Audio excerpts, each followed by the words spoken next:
தமிழக முதல்வர் திருவள்ளூர் மாவட்டத்தில் நேற்று வந்து ஒரு அரசு விழா நடந்திருக்குது. அதில் போய் பேசின உடனே வழக்கம் போல பாஜகவுக்கு எதிராக அப்படியே பாசிச பாஜகவே, நரேந்திர மோடியே, அமித்ஷாவே அப்படின்னு சொல்லி பயங்கரமாக வந்து டயலாக் பேசியிருக்காரு. இதை மட்டுமே பேசி தேர்தலில் ஜெயிக்கலாம் அப்படின்னு முடிவு பண்ணிட்டார் போல இருக்கு. ஸோ அதனால் இங்கேயும் போய் வந்து அதை தான் பேசியிருக்காரு. இதில் வழக்கம் போல் வந்து அவருக்கு வந்து இந்த டங்க் ஸ்லிப் ஆகும் இல்லையா, எதையாவது வந்து மாற்றி பேசிடுவார் இல்லையா, அந்த மாதிரி நேற்றும் வந்து ஒரு சம்பவம் பண்ணியிருக்காரு. அது என்னங்கிறதையும் முதல்ல பார்ப்போம். எவ்வளவு பேருக்கு இன்னைக்கு வழங்க போறோம் தெரியுமா? 63,124,000 பேருக்கு. 63,124,000 பேருக்கு. ஐயா முதல்ல உங்க வாயை கண்ட்ரோல் பண்ணுங்க.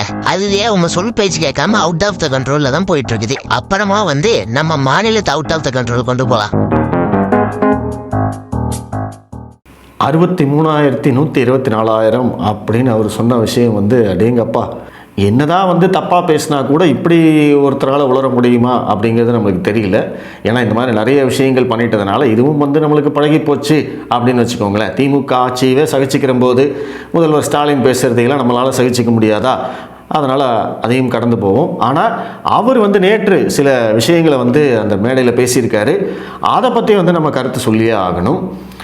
முக்கியமாக வந்து அமித்ஷாவை பார்த்து ஒரு 2-3 கேள்வி கேட்டிருக்காரு.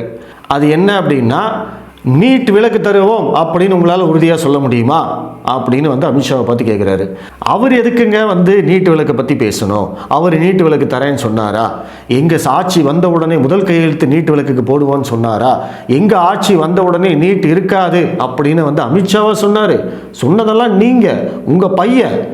நீங்கள் வந்து தேர்தல் வாக்குறுதி கொடுப்பீங்களாமா, ஆனால் அதை நிறைவேற்றுறதுக்கு வந்து அமித்ஷா உங்களுக்கு வாக்குறுதி கொடுக்கணுமாமா. என்னங்க லாஜிக்கு? அதாவது மக்களை எல்லாம் வந்து இவங்க எவ்வளோ முட்டாளாக நினச்சிருந்தா இப்படியெல்லாம் பேசுவாங்க அப்படிங்கிறத பாருங்கள். இது என்னன்னா, இது மறைமுகமாக அதிமுகவுக்கு வைக்கக்கூடிய செக்கு. ஏன்னா இவங்க நீட் விலக்குன்னு கேட்டுட்டு இருக்காங்க, அவங்களும் நீட் விலக்குன்னு கேட்டுட்டு இருக்காங்க. அப்போ பாஜகவோட கூட்டணி வைக்கிறீங்க, அப்போ நீட் விலக்குக்கு என்ன பண்ண போறீங்க அப்படின்னு திரும்ப திரும்ப திரும்ப அதை வந்து ஒரு அதிமுகவுக்கு வந்து ஒரு ப்ரெஷர் பாயிண்டாக உருவாக்குறதுக்காக இதை வந்து பேசிக்கிட்டே இருக்காரு. மக்கள் வந்து இதை நம்புவார்கள் அப்படின்னு அவரும் நினச்சிட்டு இருக்காரு போல இருக்கு. அடுத்த ஒரு சவால் என்னன்னா, இந்தி திணிப்பு இல்லை என்பதை உறுதிப்படுத்த முடியுமா அப்படின்னு கேட்டிருக்காரு.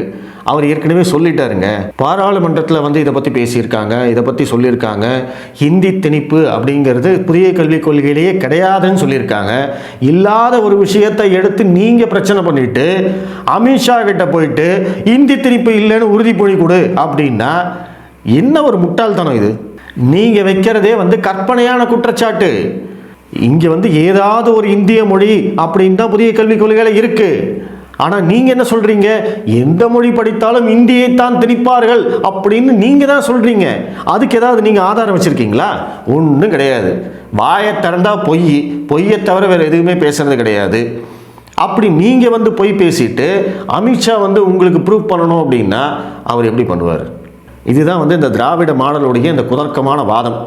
இவங்க குற்றச்சாட்டு சொல்லுவாங்க, எதிரில் இருக்கிறவன் போய் நிரூபிக்கணும். அந்த மாதிரி அடுத்ததாக வந்து தொகுதி மறுவரையறையில் தமிழ்நாட்டுக்கு வந்து தொகுதிகள் குறையாது அப்படின்னு உறுதிமொழி கொடுக்க முடியுமான்னு கேட்டிருக்காரு. அதையும் அவர் கொடுத்துருக்காரு.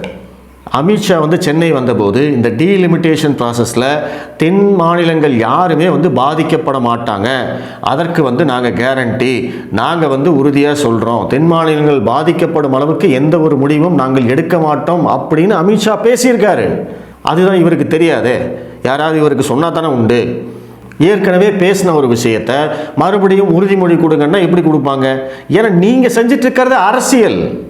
உங்களுக்கு வேற என்ன தெரியும்? ஆட்சி நடத்த தெரிஞ்சால் ஏதாவது செய்வீங்க. உங்களுக்கு தான் ஆட்சி நடத்தவே தெரியாது. அதனால தானே நீங்கள் வெறும் அரசியலை மட்டுமே பண்ணிக்கிட்டு இருக்கீங்க. எதிர்க்கட்சி தலைவர்கள் அரசியல் செய்யாமல் அவியலா செய்யும் கேட்ட மாதிரி நீங்கள் ஆளுங்கட்சி ஆனதுக்கு அப்புறமும் அரசியல் மட்டும் தானே செஞ்சுட்டு இருக்கீங்க. அதுக்கு தானே மக்கள் உங்களை தூக்கி எறிய போகிறாங்க. வெயிட் பண்ணி பாருங்க. அடுத்த ஒரு சவால் என்ன அப்படின்னா, தமிழகத்துக்கு வந்து கொடுக்கப்பட்ட நிதியை வந்து புள்ளி விவரத்தோடு உங்களால் சொல்ல முடியுமா அப்படின்னு வந்து கேட்டிருக்காரு. அதையும் அமித்ஷா சொல்லியிருக்காரு.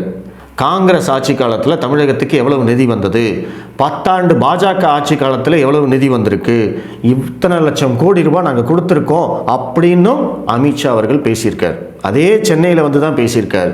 அதற்கு வந்து நீங்கள் இப்போ வரைக்கும் பதிலே சொல்லலை. அதுதான் இங்கே உண்மை. நீங்கள் வந்து அமித்ஷா சொல்கிற எந்த விஷயத்தையும் வந்து நீங்கள் அதுக்கு கவுண்டர் பண்ணவே மாட்டேங்கிறீங்க. ஏன்னா அது கவுண்டர் பண்ண ஆரம்பித்தா அந்த விஷயம் அதோட முடிஞ்சிடும். அதை வச்சு நீங்கள் அரசியல் பண்ண முடியாது.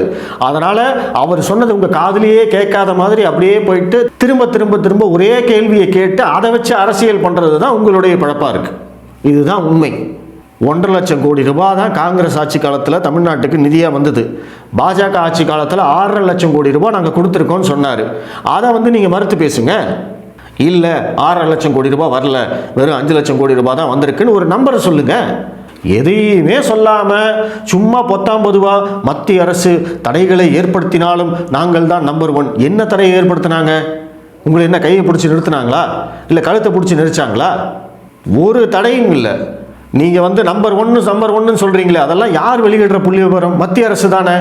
மத்திய அரசு வந்து தமிழகத்துடைய வளர்ச்சியை தடுக்கணும் அப்படின்னா அந்த புள்ளி விவரத்தை எதுக்கு அவங்க வெளியிடணும்?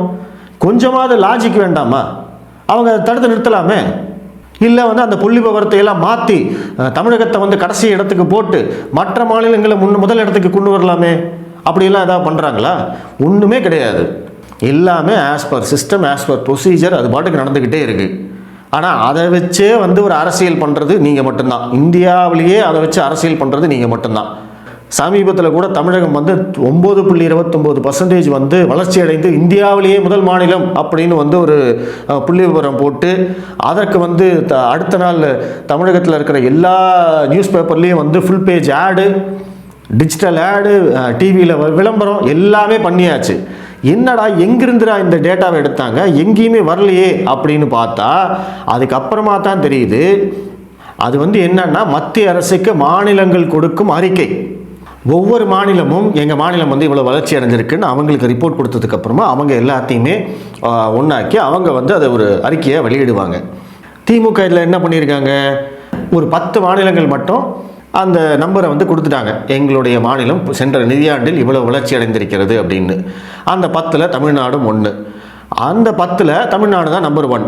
உடனே இவங்க என்ன பண்ணுறாங்க, நம்பர் 1 நாங்கள் தான் அப்படின்னு சொல்லி மொத்தமாக விளம்பரம் பண்ணி முடிச்சாச்சு. மீதி இந்தியாவில் இருக்கக்கூடிய 27 மாநிலங்கள் இன்னும் அந்த ரிப்போர்ட்டே கொடுக்கல. இந்தியாவில் இருக்கிற எல்லா மாநிலங்களும் ரிப்போர்ட் கொடுத்ததுக்கப்புறமா அதில் நீங்கள் நம்பர் 1ன்னு சொன்னீங்கன்னா அதில் ஒரு லாஜிக் இருக்குது. பாதி பேருக்கு மேலே இன்னும் ரிப்போர்ட்டே கொடுக்காத போது இவங்க வந்து நம்பர் 1 நாங்கள் தான் அப்படின்னு கிளைம் பண்ணி அதுக்கு விளம்பரம் பண்ணி எல்லாம் பண்ணியாச்சு. இதுதான் இவங்க ஆட்சி நடத்துகிற லட்சணம். இந்த லட்சணத்தில் ஆட்சி நடத்திக்கிட்டு 2026 நாங்கள் தான் ஜெயிப்போம்னு சொல்கிறதுக்கெல்லாம் வந்து ஒரு மாபெரும் தைரியம் வேணும். அந்த குருட்டு தைரியம், குருட்டு நம்பிக்கை நம்மளுடைய முதல்வர் ஸ்டாலின் அவர்களுக்கு நிறைய இருக்குது. இப்படியே வந்து பேசிக்கிட்டே இருப்பார். அடுத்து என்ன நடக்க போகுதுன்னு பார்ப்போம். நன்றி.